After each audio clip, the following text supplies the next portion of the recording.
School in Salt Lake City, Utah is like most schools around the country in the mid-2000s. Emo was still cool, Netflix was just a small DVD mail order service, and nobody had ever even heard of a thing called a professional YouTuber. But in this normal school, a very abnormal event occurred. Well, ever since I've been teaching, I've had pets in my class. Every time there's a break in school, each student would sign a pledge and take care of, each of the pets. In my 30 years of teaching, never had an issue. Until Thanksgiving break, 2005. A cherished class pet, missing without a trace, contradicting evidence, and a bombshell never-before-seen interview tonight on What the Facts. Diana West had 3 types of pets in her classroom. 2 rats, pledge signed by Dallas Hansen, a bullfrog, pledge signed by Jaron Jensen, and a pair of lovebirds, pledge signed by Morgan Knapp. Unfortunately, by the end of the break, all but one would return. Seriously? This again? I can't believe this. No, I never took any animals home from school at any point. I didn't sign any pledge. The only reason I ever got in trouble for this is because the principal at the time was so incompetent. If you want to know anything about this, you gotta talk to Ethan Dutcher, and that's all I gotta say. Jaron was suspended for 1 week for losing track of the class pet, although sinister rumors floating around the school surrounding an aspiring chef at the time had more to the story. Did this food-obsessed teenager go too far? No, this is old news. Jaron has already been punished for it, and I don't really know why we're digging into this anymore, so that's all I gotta say. It has been 15 years since any evidence has come to light. Until now.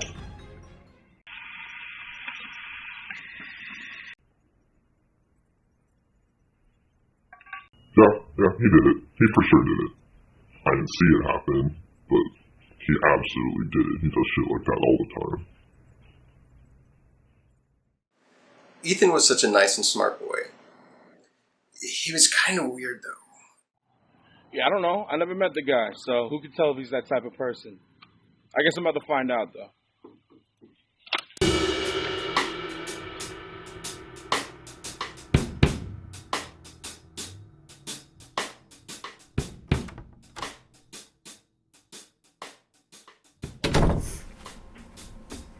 Oh. Hey, Adam. Come on down. Adam. Thank you so much for coming to What the Food. Thanks for having me. Welcome. Do you know anything about the show? I know it's hosted by Whole Foods Dexter. That's brilliant. This is Adam Pasi. He is a Portland comic. Very funny man. How much experience do you have with food? None. None whatsoever. This will be my first time eating. Do you cook much? At home, yeah. Yep. I break shit too there. I cook every now and again. I got 3 roommates, and I'm the closest to a real adult in our house. Are you ready to see what we're working with today? Yeah, I'm very interested to see what we're working with today. I have it under here. Okay. And voila. Oh, shit. We got some bullfrogs. I haven't seen them whole since science class. Right? This kind of looks like it would if it were, basically in your science class. I've had frog legs before, but I've never encountered them. I actually think these might be my first bullfrogs. Yeah? Let's get started. Welcome to What the Food, Bullfrog. I bought this today. Big ol' frog cleaver. It feels like overkill. It's absolutely overkill. Good. But what about What the Food isn't overkill, right? Fair enough. Fair enough. In for a penny, in for 10 pounds, or something like that. So, the first thing we're going to want to do is skin the frog. It is a reptile, so it's got a pretty, Wrong thick, answer. leathery hide. Actually, it's an amphibian. I'll take it from here. See the Oh, I am bullfrogs. so embarrassed right now. I was so focused on the food thing. Okay, cut it out. Go back to 1. So frogs are an amphibian. Oh, are they? What? Hence the lack of scales. All right, I get you. The leathery hide. So we want to take that off. The only really usable part of a bullfrog are the legs. How we're going to take the skin off is we're going to create a small incision right at the base of the skull, right here. And we don't want to cut through the flesh as much, but it's okay if we do. We just want to get to the point where we're opened up the skin. By this point, you just kind of want to take a nice, hold of the head, grab the skin, and then you just pull it. Like a post-coitus condom. So, that's it. Like, look at that. That is a skinned ass frog. There's some skin up the top, but we're not going to use that anyway. Okay. So we're just going to find the hip joint right below where all the guts would be. And then we're just going to... I'm going to go one more step and actually separate the two legs just to make our cooking process a little easier. How do you think you're going to hold up? I'm grossed out. But I also worked in hospitals for like 10 years. Yeah. If these don't move, we're cool. I sure hope not. That would be impressive. Oh, if one opens their eyes, I'm burning this fucking place down. Just full disclosure. That's one way to cook a frog. No, that'll work. I'll flambe. So a little incision there, right? Mm-hmm. You play for speed. Skin comes off. Don't be tender with it. Ooh, that was good.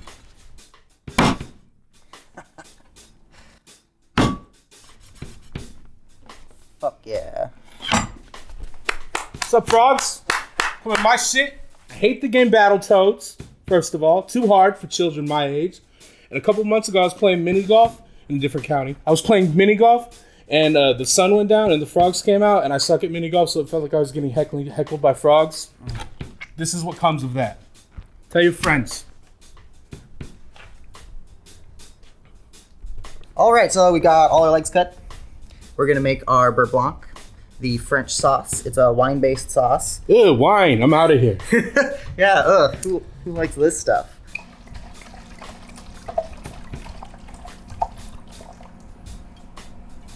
Yeah, I'll do the last quarter of this wine. And then it's the advantages of cooking with wine. And there we go. So while this is warming up, boiling off, we are going to go ahead and cut some of our shallots and some of our garlic to throw in. All right, more knife play. I'm glad I drank wine. The most important part of knife safety is getting drunk beforehand. Ask any real cook in any kitchen. Alcoholism is rampant in the food industry. So, we're going to take the peel off the shallot and the garlic because nobody wants to eat that shit. I like to just do it by hand. Take the top off just so I can get a better grip on the shallot around the sides. Now, this doesn't have to be like uniform or pretty in any way because we are just throwing it into this boiling liquid. It's going to extract all the flavor from that point, so there's no real reason to get too meticulous on it. We don't have to go too fine dining. I'm just going to make some coins. Same thing with the garlic. Kind of just look at other things. Usually go by feel. And that's all I did. Beautiful. That, and then you just want the skin off? Yeah.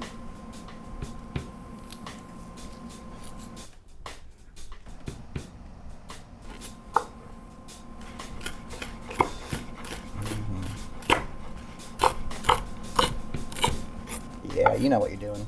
A little bit, but I want to try something I saw a guy on YouTube do once. I love it. It was a big clue. Yeah.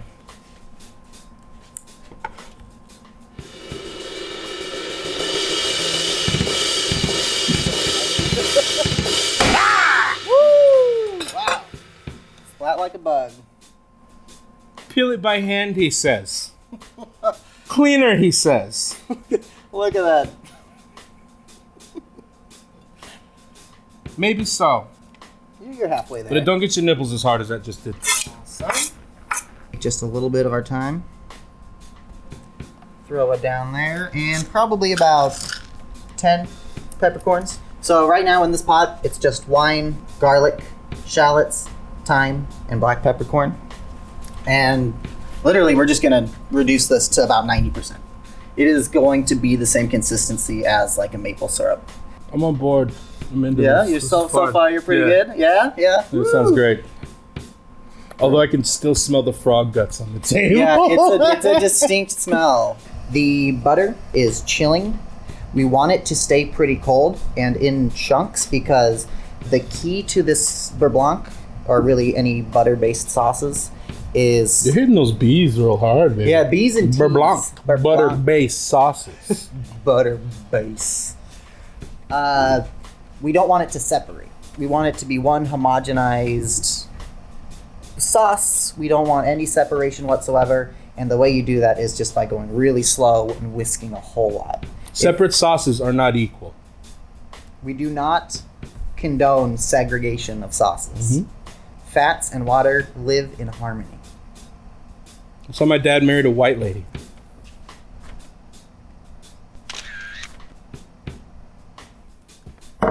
Cold cubes of butter. That is 3 sticks. 3/4 of a pound.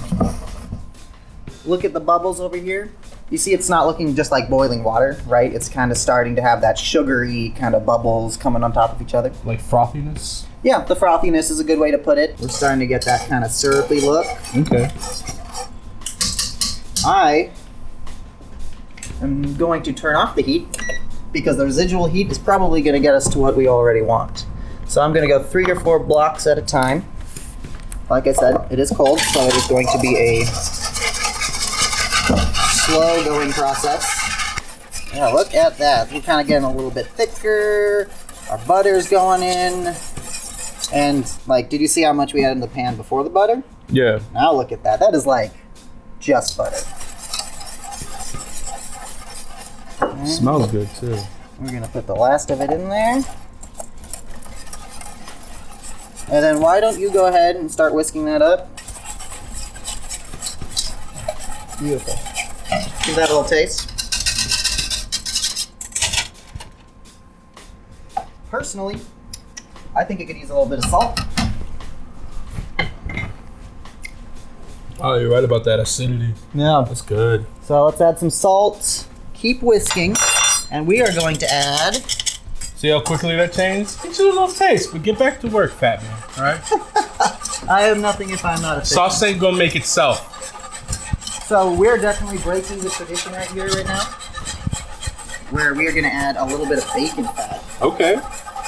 in addition to our butter, and that is going to add some delicious smokiness. It's going to kind of meld with that lemon. It's gonna up the odds of you releasing this video after I die. Absolutely. And then I got a little bit of smoky chili oil. I'm always Throw on that board with in chili there. oil, dude. That is going to really make it nice.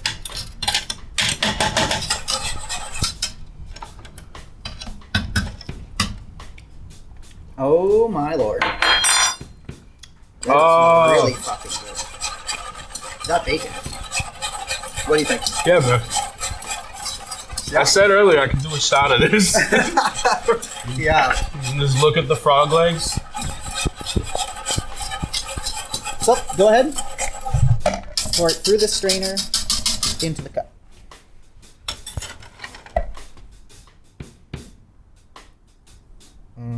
That is perfect. Now, this will stay good at room temperature for probably about 20 to 30 minutes. If you're going to want to keep it for later use, I would suggest putting some tin foil over the top and then maybe leaving it around your stove area or somewhere that's naturally fairly hot, a little bit above room temperature. I'd say ideally this would be kept at about 100. I'm really fucking up the instructions you're trying to give right now. And you want it to be about 110 degrees. You don't want to get it lower than 80 degrees Fahrenheit. Bring out your frogs. Good job. I am heating up this pan straight up dry. There's no oil in here. There's no butter. Nothing. I want that to be just so I can drop the frog legs in first, start that sear, and then add my fat. The pan is hot. Let's go ahead and do this. We got our butter, we got our thyme, and we got some diced up shallot and garlic. Classic French. Almost every French dish is like butter, shallot, garlic, thyme, white wine. We got our frog legs here and our beurre blanc. We're French as fuck right now. Oui, oui. Oui, oui. So, frog legs. It's a good sound. Yeah, it's always That's what we're looking for. Throwing them in.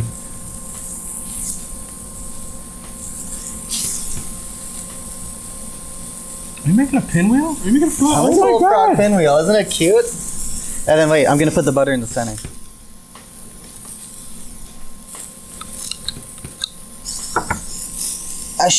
Ashkadush. Like that last season of Game of Thrones on the wall, remember? And there's a little kid's head there. And Look at all that herbage. And then we're going to just throw this in here. And you know what? Fuck it. Let's go with a little bit more butter. yeah. I'm probably going to do 90% of the cooking on one side. So that way we just get a really good presentation side. It's going to get some nice color. And then we're going to flip it just to finish off, make sure it's cooked through. But like I said, it's one of those things where it's really highly likely that you're going to overcook it. So you want to treat it like scallops. States are currently in the process of trying to get people to eat these invasive species because I love a problem you can eat your way out of. I tend to go with that approach for depression. It doesn't really work. But I'm going to keep trying. I've got a good frozen pizza. And, Hey man, stick with it. I feel great. Yeah. Oh, doggy. Yeah, that sear looks good. That looks good. We're going to keep it on that side, you know why? Mess with it. They are sticking just a little bit, but that's why I got our trusty little fish spatula. Before I flip it, I'm going to kill the heat. The leftover heat in the pan after I flip it is going to be plenty to finish off what we need.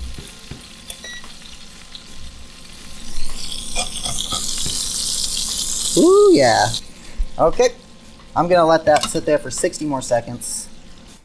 Our frog legs are done. Carryover has taken them to where we want to be. I'd say if you think they're done by the time you turn off the pan, they're going to be overdone by the time you take them out. So make sure you do it just a little bit early, you know? We are going to put a little base of our beurre blanc first.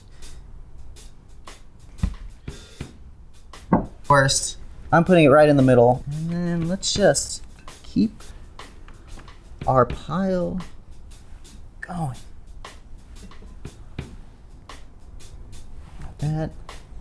We got a little. It is going to add a little extra spice, a little extra smoke, but I really like the red kind of dots. Yeah, that's cool. Play with it.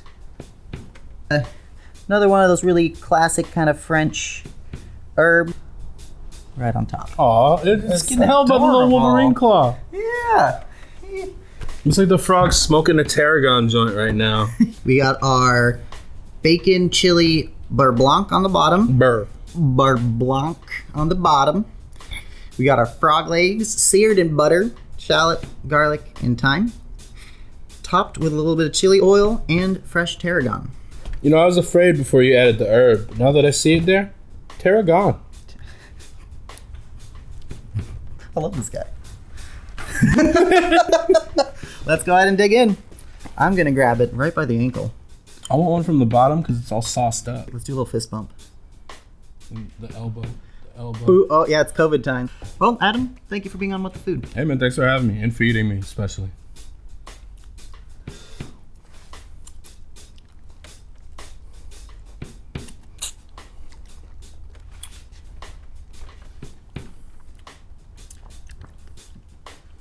That's really good, actually.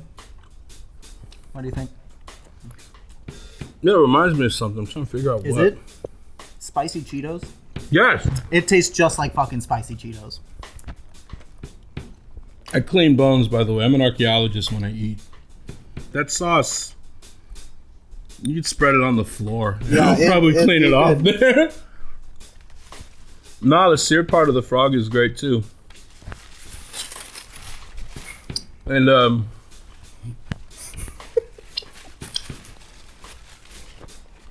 nah, man, that's just good. Yeah, that's really good. The frog on its own is good. The blanc sauce is ridiculous. But the frog is not. This is fucking awesome. Fuck yeah. Should not have trusted that dude with the cooking show. He for sure ate that school frog.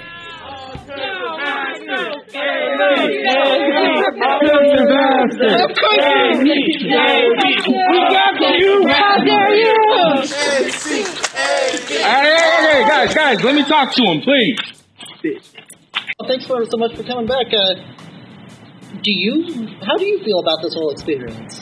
Pretty high tolerance for eating weird food and every other type of food. I like to eat. Yeah. Yeah. Eating's great. But that's why I didn't say anything leading up to it because I was afraid you guys would be like, oh, this guy's a big baller, huh? I'm like human foot now. There, do something with that. Yeah, you don't want to keep upping the ante in this situation. So I was assuming I could handle it, but I figured I'd keep my cards close to my chest just in case I could. Very wise. You handle it like a pro. Yeah. I clean bones, by the way. I'm an archaeologist when I eat. Great. I had a good time, you know. Did you learn anything about food? I learned I have a lot of aggression towards frogs. Yeah, that's true. You really got some, you worked through some stuff. Yeah. It was really therapeutic. I could confidently butcher and dress a frog. Yeah, that's what I was going for. Fuck yeah. Well, thank you again so much. I really appreciate you coming by, and, I'm probably just gonna hang out here for a little longer. I don't think you have a lot of options in regards to that. Yeah, I seem to got myself in kind of a pickle. Alright, man. Well, maybe you can do that on the next show. No one gets pissed off when you murder cucumbers. Yeah, but not I'm my style. live in Portland. We can keep it weird, right? Take care, man. Stay up.